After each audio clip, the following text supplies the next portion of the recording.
Ja päevakorrapunkt number 1, umbusalduse avaldamine revisjonikomisjoni esimehele ja ettekandjaks olen ma ise.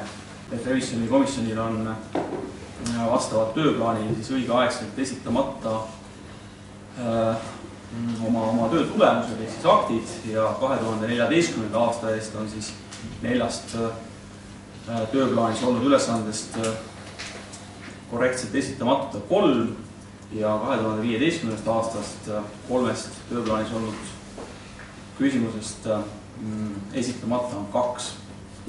Ja teine punkt, mis puudutab umbusaldust, on see, et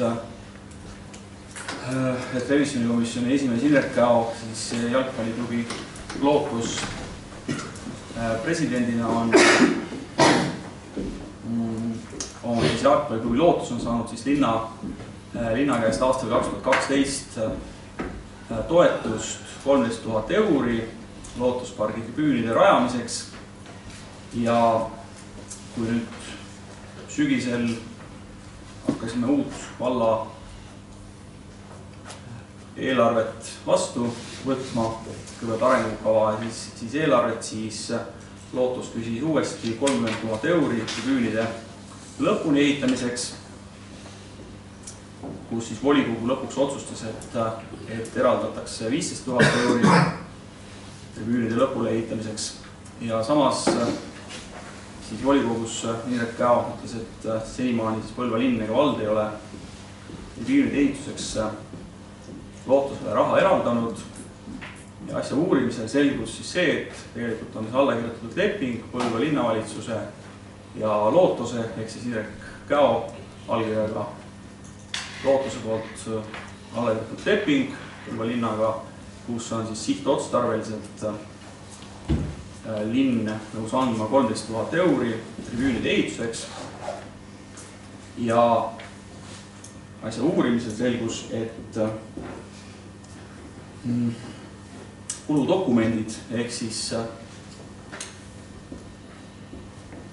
siis maksekorraldus, millega on tribüünide eest makstud tribüünide valmistajale, on siis esitatud nii Põlva linnavalitsusele kui ka täpselt sama maksekorraldus ka EAS-ile ja seega on ühe asja ehituseks küsitud 2 kohast raha. See, et kas nüüd EAS-iga on Lootusel kõik korrektne või mitte, see ei puuduta meid, aga vald ei saa tolereerida seda, et täpselt ühe ja sama asja jaoks on võetud raha küsitud raha 2 kohast. Detsembris tegi 8. detsember tegi vallavalitsus kirja Lootuse juhatusele, mille pealkiri oli lepingust taganemine ja toetuse tagasinõudmine, kus siis vallavalitsus küsib selle 13 000 euri Lootuse klubi käest tagasi ja täpselt siis kuu ja üks päev vähem ehk siis 7. jaanuaril tuli siis vallavalitsusele Lootuse vastukiri.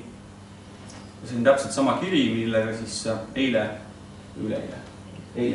said kõik volikogu liikmed, kus on küll kirjeldatud jalgpalli ajalugu Põlvas ja muidu ka pikk kiri, aga kus ei ole vastust sellele, et miks jalgpalliklubi Lootus on siis 2 kohast ühe asja jaoks raha küsinud.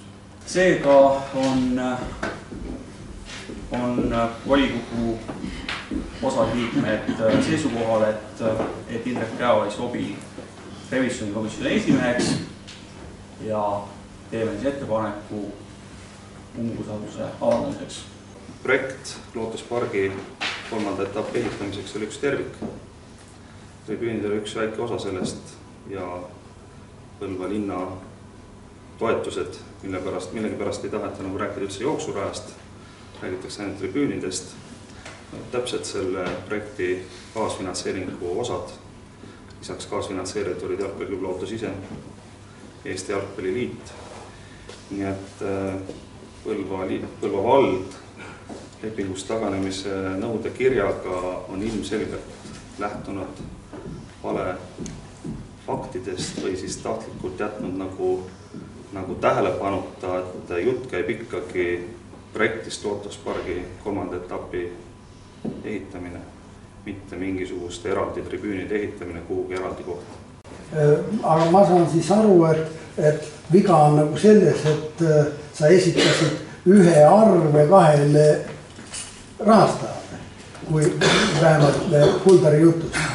Et täpselt see 13 000 pinkide maksumuse esitasid arvena ja ülekanded näiteks pangast makstud nii linnale kui EAS-ile. Ma arvan, et kõik on nagu tutvunud ka selle nagu tagasi või lepingust taganemise nõudega, kus olid juures ka need arved ja maksekoopiad ja pööranud tähelepanu ka sõlmitud lepingule. Ja lepingus oli ka punkt, et lepingu summa kantakse üle peale seda, kui on esitatud arved ja maksekorraldused teostatud investeeringuid. Ehk tribüünid pidid olema valmis ehitatud enne, kui raha üle kantakse. Vajadusel me võime kohtus seda asja nagu hakata vaidlemiseks. Kuna süüdistused põhinevad valefaktidel, siis on mõistetav, et tegelikult vastust ei oodatagi. Isegi ühekordset jalgpalliklubi vastust lugedes on selge, et klubi on käitunud korrektselt ning Põlva linna poolt eraldatud toetus on investeeritud omavalitsusele kasumlikult, suurendades euroraha toel vallavara väärtust. Seega on süüdistus poliitiliselt motiveeritud ning kättemaksuks MTÜ-le selle eest, et julgeti tuua avalikkuse ette Põlva vallas eksisteeriv laste ebavõrdne kohtlemine ja diskrimineerimine noortespordi rahastamisel. Umbusaldus on tõsine asi, see tähendab, et usaldust ei ole.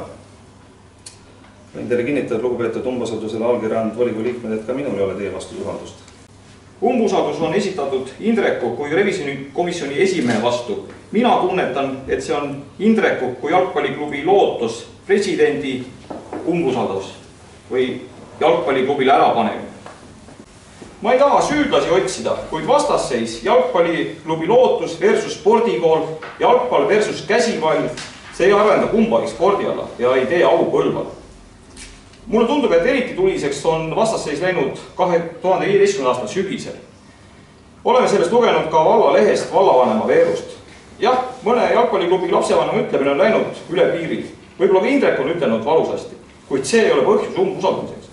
Avaldada umbusaldust Põlva valla volikogu revisjonikomisjoni esimehe Indrek Jaale, kes on selle otsuse poolt, palun käega märk panna.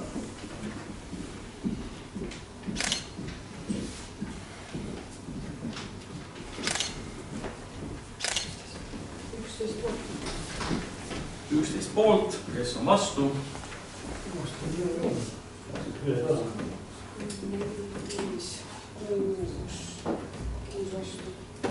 Erapooletuid ei ole.